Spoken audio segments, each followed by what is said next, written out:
As art critic of the New Statesman, when I first remember encountering your work, you were rather polemical. What were you arguing?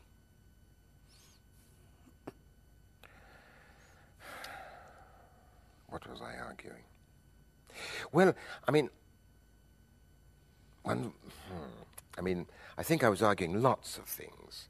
But if one wants to simplify a great deal, I think that I was really arguing against the upcoming, extremely intolerant new orthodoxy of that time, which was more or less American abstract expressionism. And it wasn't that necessarily that I was opposed to all that painting entirely, but I was opposed very, very strongly to the orthodoxy it insisted upon within the art world. I think more or less the argument might be something like that. What's quite interesting is that we, or few of us, left-wing Marxists, not all the others reading the Bible sometimes, we all said at the time that the exaggerated world promotion of American painting at that time was in actual fact a political action, and that probably it was supported by the CIA. They said, paranoia, etc., etc.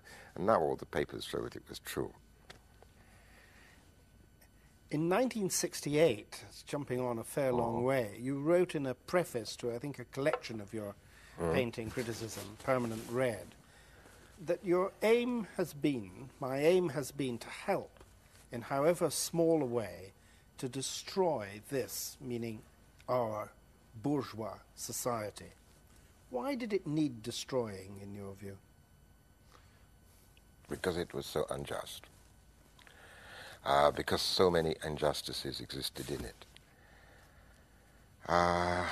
And because, well, if we go from 68 to see what happened later, which I think is the logical thing to do from that, because of course this has become more and more extreme, because now, what happens? We live in a world which is a global system,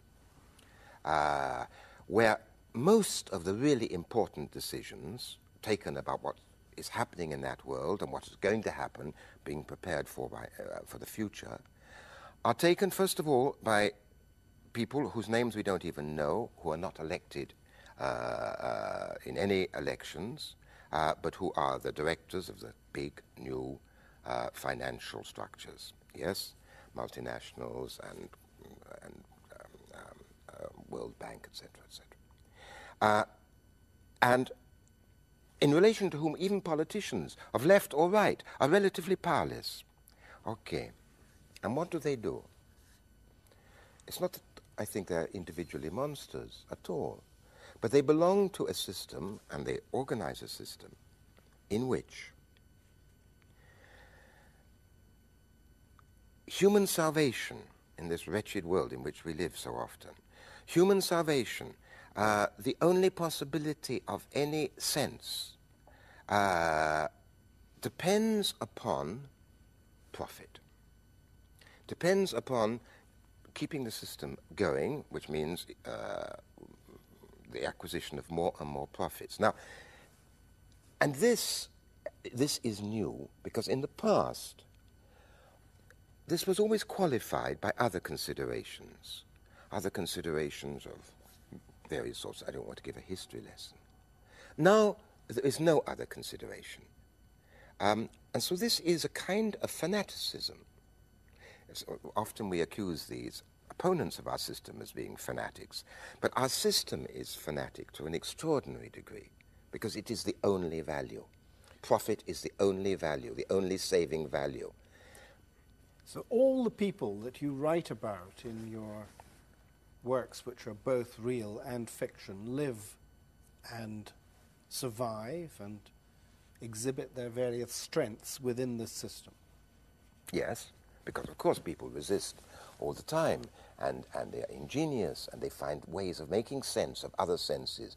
Of course. I mean, if I define the system like that, and I think, although crude, it is true, that is not defining all that is happening in the system. Of course not.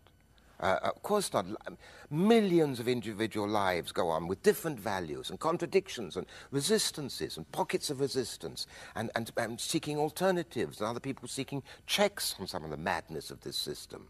Like the people at the moment all over the world protesting against it. Okay, it's not quite part of the same thing, but some of the same arrogance is behind it, protesting now against the French nuclear tests in the Pacific. So, I mean, and of course what's really interesting, because I don't find it so interesting to talk about long-term political perspectives, because I'm not a politician. I'm just somebody who tries to go close to experience and bring something back.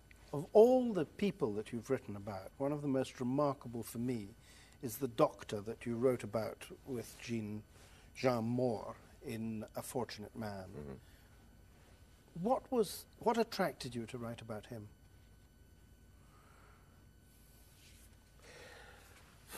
Well, first, because he was a very good doctor. Very, very good doctor. And because he really cared about people. Then, because he was working in the Forest of Dean, in a quite underprivileged area,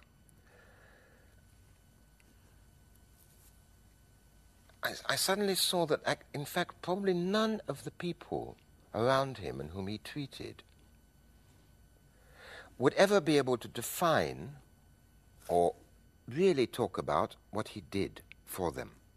It's not that they weren't grateful, but to formulate it. Maybe even I wanted to formulate it for them. I wanted to formulate it for them. And perhaps for him.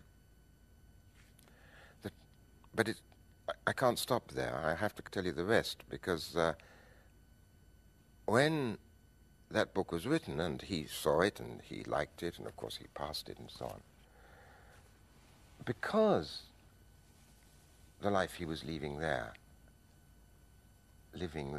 had been formulated, because it had a kind of profile, a portrait drawn around it, he wanted to change it, and he wanted to go elsewhere, because it was defined, and because he was essentially a very adventurous man. He was no longer satisfied with it. He wanted then to go and be a doctor in the third world. And from that moment onward, things began to go badly for him, very badly. And I think that book played a role in that. I don't regret it. I don't feel guilty about it. But this enigma which life is. You spotted that he was depressive. Yes. Were you surprised when he committed suicide?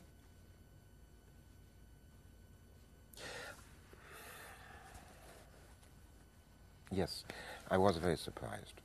I was very surprised because I'd spoken to him about a week before, and he'd invited me to his wedding. He was going to get married again. He was a widower. He was going to get married again. So, in fact, I was very surprised. But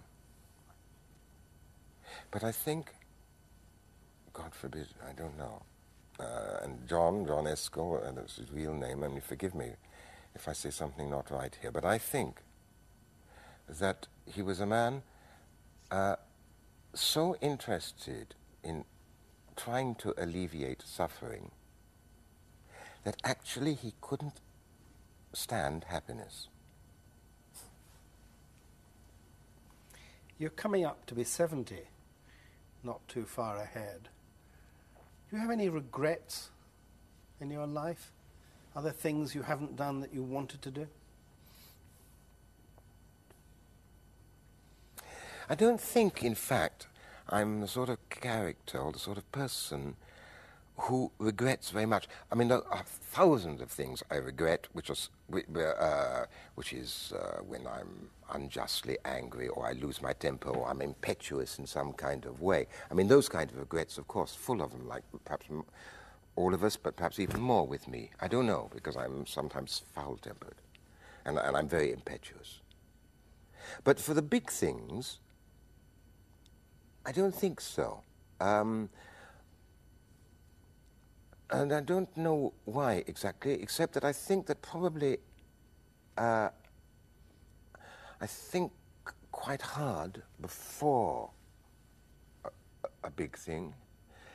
And anyway, then one is carried on it, like the surf of a wave, and then one is on the next one. And because I'm not very retrospective, and because I'm not very introspective either, except when other characters are living within me, and then I'm very introspective. But about me, John, I'm not very introspective, and therefore I'm not very, no, I don't have great regrets. Maybe it's of weakness. You've done so much. How would you like to be remembered?